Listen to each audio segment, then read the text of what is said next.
Pemirsa, Anda masih di Detak Kepri Malam, masih dengan Pak Agung dan juga Pak Toto terkait tema kita hari ini. Mungkin saya ingin ke Pak Toto. Ini lagi melakukan seleksi anggota komite ya Pak saat betul. ini. Itu mungkin bisa dijelaskan Pak, Komite. anggota komite itu seperti apa Pak nantinya? Iya, kita tahu bahwa pada 20 Februari saat HPN itu kan Presiden menandatangani peraturan Presiden tentang tanggung jawab platform digital terhadap jurnalisme berkualitas. Salah satu amanat yang disampaikan kepada Dewan Pers itu Pak Agung yang waktu itu juga hadir di Ancol ya, adalah bagaimana agar platform global itu mendukung yang namanya produk jurnalistik yang baik, yang berkualitas istilahnya.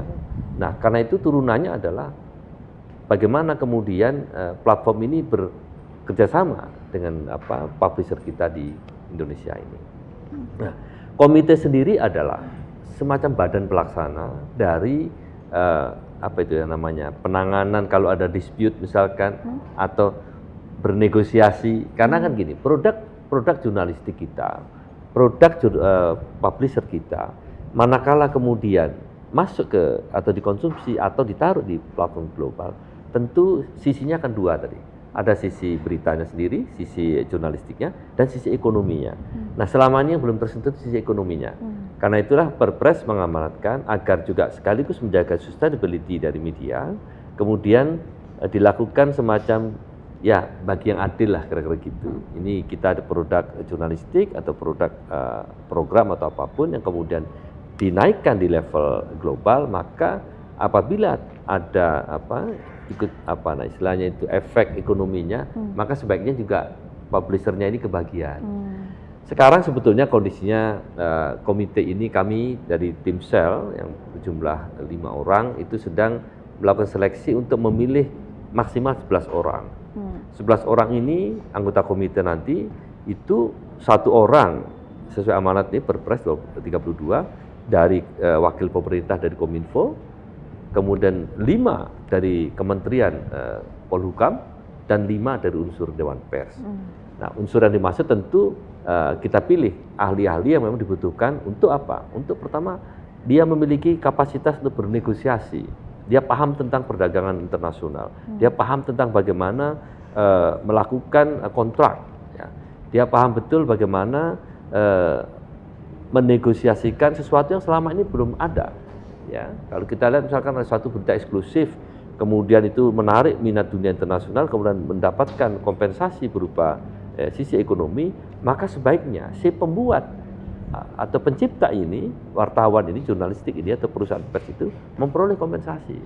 Ya, dengan demikian maka akan sehat kemudian media itu karena dia harus berlomba-lomba membuat karya jurnalistik yang berkualitas. Agar apa? Agar konsumennya tidak hanya lokal, tetapi seluruh masyarakat dunia bisa menikmatinya. Ya tentu melalui platform global yang kemudian mengangkatnya menjadi bagian dari yang disampaikan kepada masyarakat luas. Jadi tim Sel itu sedang bekerja. Nanti pada akhir Juli kami sudah harus menyampaikan apakah 11 orang, apakah 9 orang, apakah 7 orang, karena itu jumlah yang boleh kita pilih sesuai dengan kebutuhan dan ketersediaan, lagi-lagi ketersediaan SDM. SDM ini begini, kan tidak mudah juga mencari ahli perdagangan internasional, ahli negosiator kelas dunia yang ada sekarang dengan dengan jenis pekerjaan baru. Ini belum pernah ada selama ini. Mereka juga kalau kita tanya calon yang melamar ini, dia bertanya pada kita, nanti kerjaan kita seperti apa ya Pak? Apakah kami itu full timer? Apakah kami part timer saja? Ataukah kami semacam ad hoc? Manakala persengketaan baru kita bekerja. Ini kerangka kerja yang sudah disusun oleh gugus tugas Pak Agung dan Ibu Ketua Dewan Pers dan gugus tugas dari konstituen sudah merumuskan kerangka kerja. Nanti dari kerangka kerja inilah kemudian komite yang dihasilkan tentu dengan jumlah tadi 7, 9 atau 11 bisa melaksanakan kemudian mendekati kepada platform global atau mensosialisasikan dulu tahap awal ini kepada publisher di level nasional kita. Tidak mudah memang karena jumlah publisher yang besar-besar sebetulnya sudah memiliki kesepakatan tersendiri dengan platform global sebetulnya. Tinggal yang belum ini kan yang kecil-kecil ini yang mungkin mereka perlu kita sadarkan bahwa kalau mereka produknya berkualitas, produknya itu menjadi konsumsi semua orang, maka akan ada ruang lain untuk membuat mereka lebih sustain. Oke, artinya sejauh ini masih dalam pembahasan. Kami sekarang sudah ada yang mendaftar, ya sekitar ada banyak yang mendaftar, tetapi lagi-lagi masih banyak pertanyaan yang kita mesti sampaikan bahwa ini nanti begini pekerjaannya sebagainya. Oke. Tapi Pak Agung nanti artinya komite ini sejauh mana pengaruhnya terhadap jurnalisme yang berkualitas sendiri? Iya, sekali lagi tadi disampaikan oleh Pak Toto, ini bagian dari pertama tadi, teman-teman yang sudah memproduksi berita dengan segala macam ceritanya, kemudian kan diambil oleh platform. Nah, satu sisi seneng lah, karena kan jadi dunia lah ya, kalau hanya domain kita saja mungkin barangkali lokal saja. Ini kan berarti kan sudah diambil oleh platform, semua orang bisa membaca berita kita.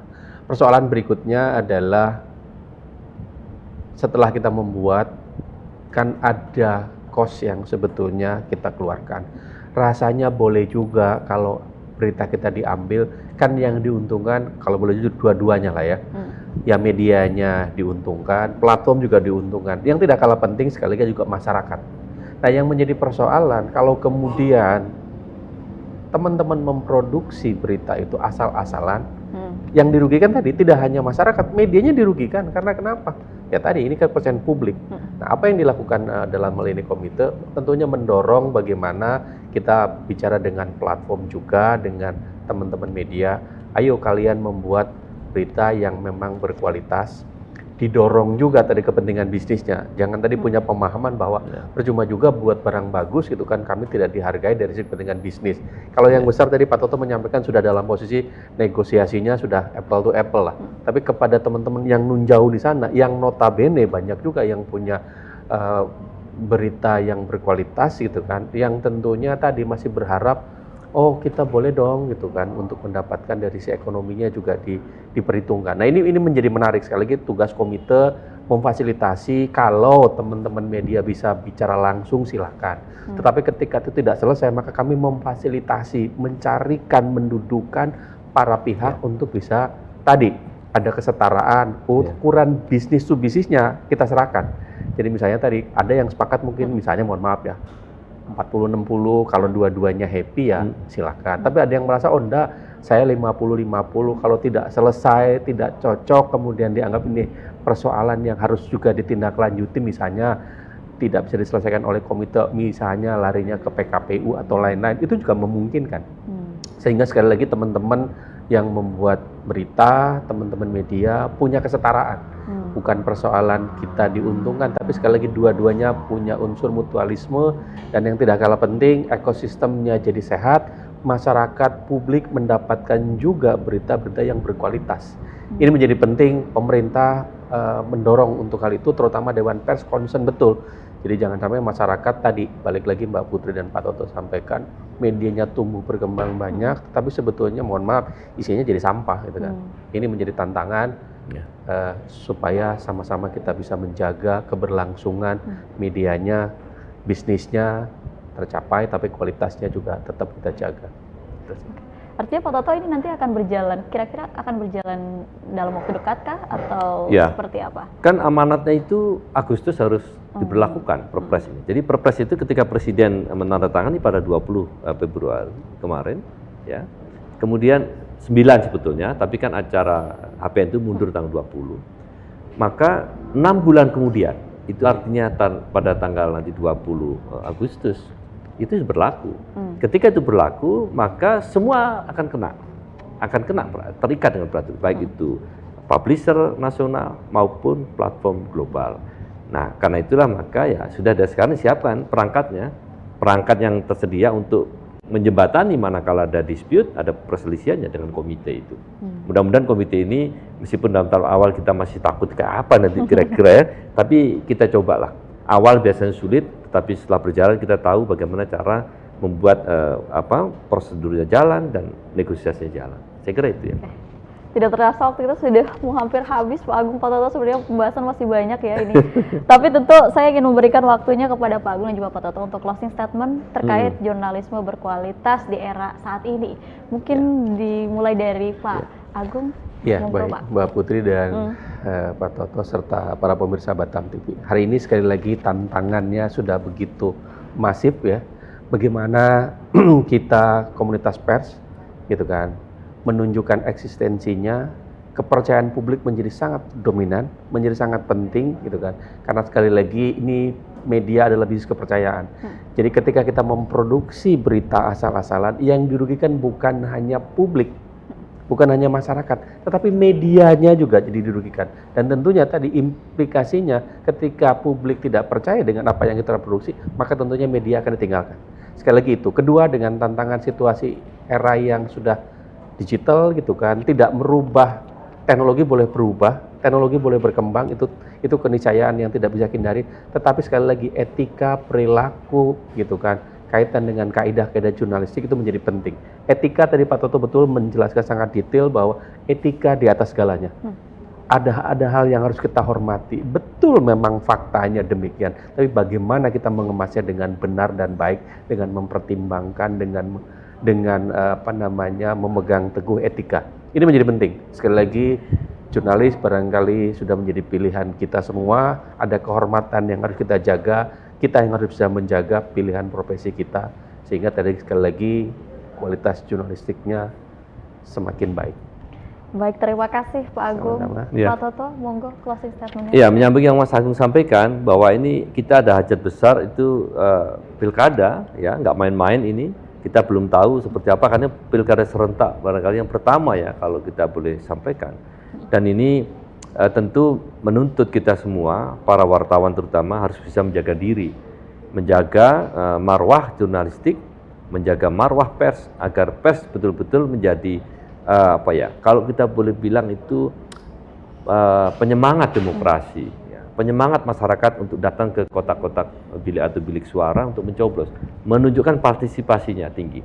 Kalau itu terjadi, maka pers sudah berhasil mendidik publik untuk sadar pada demokrasi. Dengan begitu maka tinggal pers itu kemudian saya yakin akan mendapatkan manfaat di belakangnya karena dipercaya oleh publik.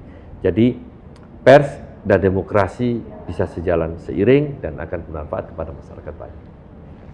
Baik, terima kasih Pak Agung, Pak Toto atas waktunya dan juga tadi sudah berbincang ya meskipun waktunya terbatas, tapi Iya, insya Allah itu makasih, sangat Mbak. bermanfaat untuk Amin. kami dan juga Amin. para pemirsa Batam TV, khususnya untuk jurnalis Amin. yang ada di daerah di Kota Batam Amin. khususnya.